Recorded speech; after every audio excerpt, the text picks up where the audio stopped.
నవగ్రహాల్లో కీలకమైన శనిదేవుడు కర్మప్రదాత. కర్మల ప్రకారం ఫలితాలను ఇస్తూ ఉంటాడు.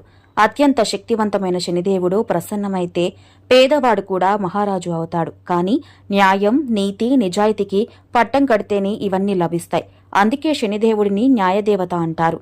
ప్రతి 2.5 సంవత్సరాలకు ఒకసారి మాత్రమే రాశిని మారుస్తూ ఉంటాడు. అత్యంత నెమ్మదిగా కదిలే గ్రహం కూడా శని. కొన్ని సంవత్సరాల తర్వాత శనిదేవుడు కొన్ని రాశులపై చల్లని చూపును ప్రసరించబోతున్నాడు. కర్కాటక రాశి. స్నేహితులు, కుటుంబ సభ్యులతో కలిసి శుభకార్యాల్లో పాల్గొంటారు.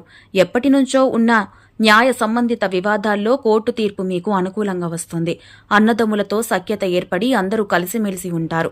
ఒకరినొకరు సహాయం చేసుకుంటారు. డబ్బుకు సంబంధించిన నిర్ణయాల్లో బయటి వ్యక్తులతో వివాదాలు ఏర్పడే అవకాశం ఉంది.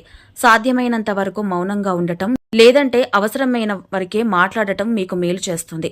లేదంటే వివాదాలు చాలా పెద్దవి అవుతాయి. సింహరాశి. ఈ రాశి వారు స్థిరాస్తి రంగంలో బాగా రాణిస్తారు. క్రయ విక్రయాలు ఊపందుకుంటాయి.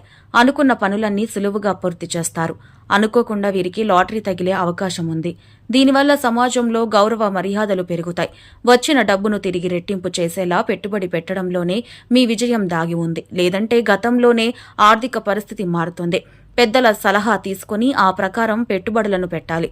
కుటుంబ సభ్యులతో మాట్లాడుకొని నిర్ణయం తీసుకోవాలి. మిథున రాశి. కొన్నాళ్ల నుంచి విదేశాలకు వెళ్లాలని కలలు కంటున్న వారి కోరికలు ఈ సమయంలోనే నెరవేరుతాయి. వారికి విదేశీ అవకాశాలు తలుపులు తడతాయి.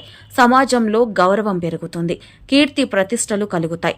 గతంలో నిలిచిపోయిన ఇక రాదు అనుకున్న డబ్బు చేతికి అందుతుంది. అలాగే డబ్బును దుబారా చేయకుండా పొదుపు చేయాల్సిన బాధ్యత మీపైనే ఉంది. వినోద కార్యక్రమాల్లో పాల్గొంటారు. కుటుంబ సభ్యులతో కలిసి తీర్థయాత్రలకు వెళ్తారు.